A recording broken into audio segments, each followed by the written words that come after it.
Alors nous continuons. Nous avons vu le deuxième cas qui est delta égale à 0 dans le cours précédent. Et maintenant, nous allons parler de delta. Maintenant, on voit le troisième cas qui est delta est inférieur à 0. Alors, pour delta étant inférieur à 0, nous allons étudier les racines, nous allons étudier le signe, nous allons étudier aussi la factorisation. Et si tout cela est possible, nous allons le voir tout à l'heure. En utilisant toujours PDX sous la forme canonique, nous avons notre PDX, voilà, la forme canonique. Maintenant, je pense que vous commencez à être habitués, tous ceux qui ont suivi jusqu'à maintenant. Alors, nous avons notre forme canonique.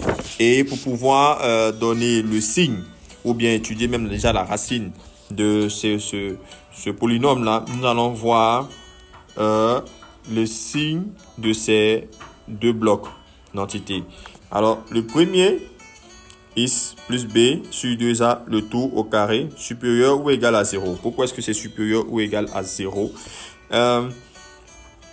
Ici, nous avons vu précédemment que ce bloc s'annulait avec lorsque x était égal à moins b sur 2a.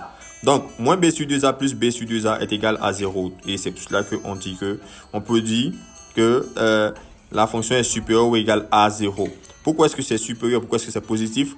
Parce que ici, nous avons le signe positif au milieu. Et même si ce n'était pas là, nous avons le carré qui amène tout nombre à l'intérieur positif. C'est-à-dire, tout nombre négatif ou positif élevé au carré est toujours positif.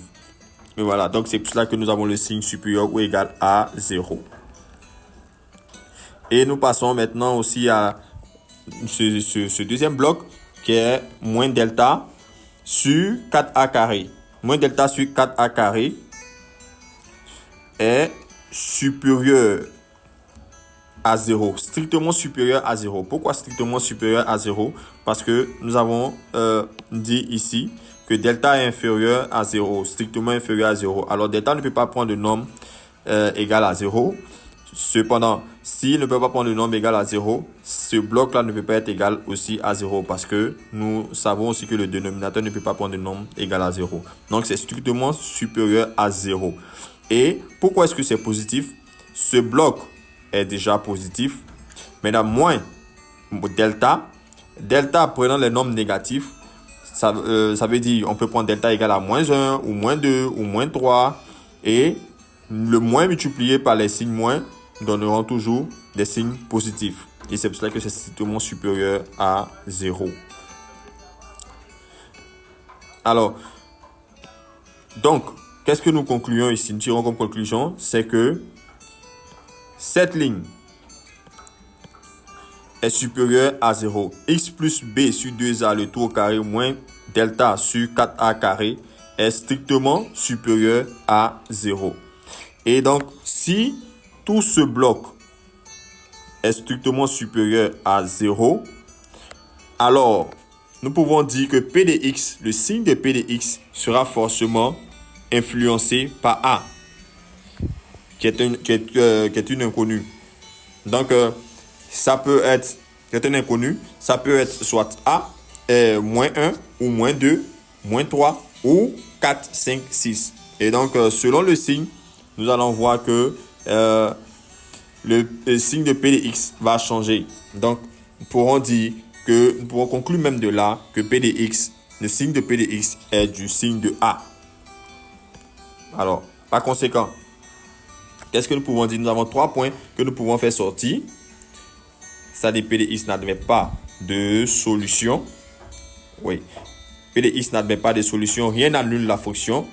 Nous savons que lorsque nous disons une fonction ou un polynôme admet une solution, cela veut dire que le polynôme, lorsque nous utilisons cette solution, le polynôme est égal à 0. Mais nous voyons ici que notre polynôme est strictement supérieur à 0 ou strictement inférieur à 0. Ne peut pas être égal à 0. Donc, n'admet pas de solution. La deuxième ligne, pour tout nombre réel x, P de x est du signe de A. J'en ai parlé déjà. Et donc, nous allons passer au troisième point. On ne peut pas écrire P de x comme produit de polynômes du premier degré. Et ça, je vais expliquer un peu. On ne peut pas le faire. Pourquoi? Parce que on ne peut pas réécrire ceci comme étant x moins x0. Facteur de, je ne sais, saler x plus peut-être x0, i0 quelque part ou x1. On ne peut pas le faire. On ne peut pas réécrire sous cette forme. Parce que ceci, bien qu'il peut s'annuler, n'a pas le bloc complet n'a pas de racine. Donc, on ne peut pas factoriser cette fonction, ce polynôme en tant que tel.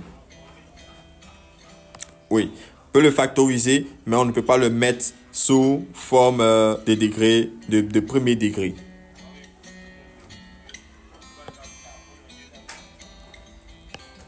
Nous allons maintenant passer dans les vidéos suivantes aux exercices pour que vous puissiez mieux comprendre et avoir la possibilité de bien utiliser chaque élément. Allez, partagez la vidéo et aimez.